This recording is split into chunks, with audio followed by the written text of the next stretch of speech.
to Leadership in Action, Overseeing Speech and Language Programming in Schools, a dynamic series designed specifically for special education leaders like you.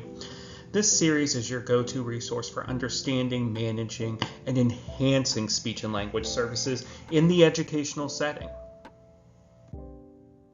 In today's session, we'll explore the process of determining eligibility for special education under the category of speech or language impairment. Understanding the federal guidelines and best practices in evaluation ensures that students receive the support they need to succeed.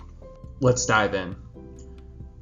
According to IDEA, a speech and language impairment includes difficulties with articulation, when a student has trouble producing sounds correctly; fluency, this includes disorders like stuttering, which disrupts the natural flow of speech; voice, disorders that affect vocal pitch, volume or quality; and language, delays or disorders in understanding or using spoken or written language. These challenges must adversely affect educational performance for a student to be eligible for special education services under IDEA. Determining eligibility for special education services under the category of speech and language impairment requires a structured approach.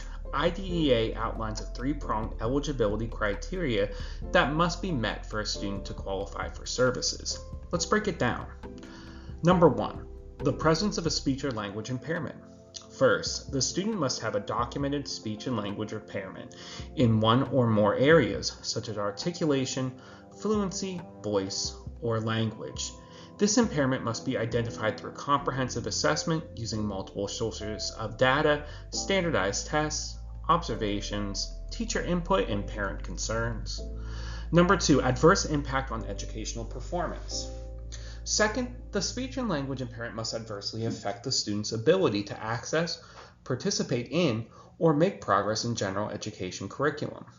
This does not only refer to academic performance, but also includes the student's ability to communicate effectively in the classroom, engage with peers, and participate in learning activities.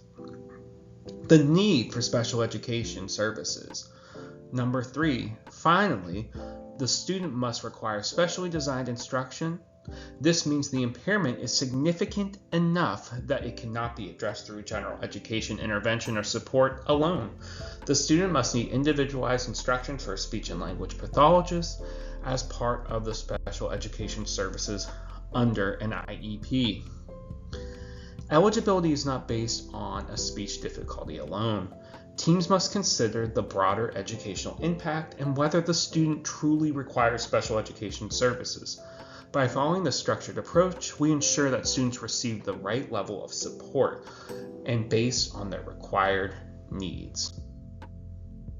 In 2007, the Office of Special Education Programs, or OSEP, issued a letter to Catherine Clark at ASHA, clarifying how adverse impact on educational performance should be interpreted for school districts and for students who have speech and language impairments.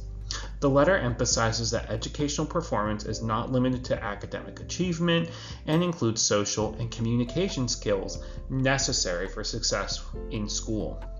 This guidance reinforces the need for a comprehensive evaluation that considers multiple sources of data, not just grades, when determining eligibility for special education services.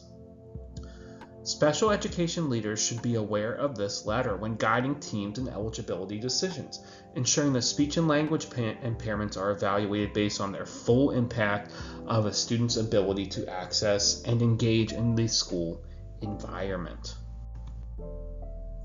Thank you for joining us today.